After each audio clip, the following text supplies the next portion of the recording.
বয়সের ভারে শরীর নুয়ে পড়লেও জীবনযুদ্ধে হার মানেননি চুয়াডাঙ্গার আব্দুল বারী।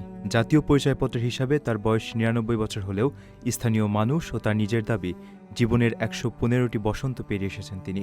স্ত্রী মারা গেছেন বেশ আগেই, নেই কোনো ছেলে সন্তান। ২ মেয়েকে বিয়ে দিলেও বাবার কোনো খোঁজ খবর নেন না তারা।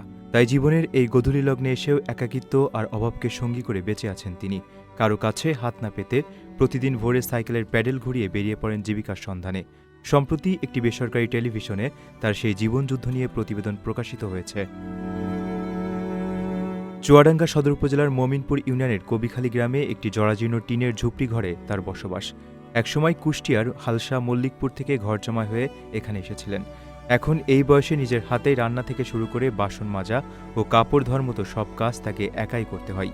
প্রতিদিন ভোরে সাইকেলের পেছনে কাজের সরঞ্জাম বেঁধে গ্রামের পর গ্রাম ঘুরে কড়াই ও হাঁড়িপাতিল সারাইয়ের কাজ করেন তিনি। হাঁড়ির কান্তা লাগানো বা কড়াই মেরামতের মতো হাড়ভাঙা খাটুনি খেটেই ২ বেলার অন্ন জোগাতে হয় এই বৃদ্ধকে। স্থানীয়রা জানান, তারা বহু বছর ধরেই আব্দুল বারীকে একইভাবে হাড়ভাঙা পরিশ্রম করতে দেখছেন। বয়সের কারণে কোনো জটিল রোগ শরীরে বাসা না বাঁধলেও বার্ধক্যের কষ্ট তার প্রতিনিয়ত ভোগায়। তবুও ভিক্ষাবৃত্তির পথ বেছে না নিয়ে নিজের উপার্জনে আত্মসম্মানের সঙ্গে বেঁচে আছেন তিনি। আব্দুল বারীর জীবনের শেষ চাওয়া বাকি দিনগুলো যেন সুস্থভাবে কাটাতে পারেন। সেই সঙ্গে তিনি আকুতি জানিয়েছেন, সরকার যদি তাকে একটি বয়স্ক ভাতার কার্ড করে দেয় তবে অন্তত জীবনের শেষ বেলাটুকু একটু শান্তিতে কাটাতে পারতেন।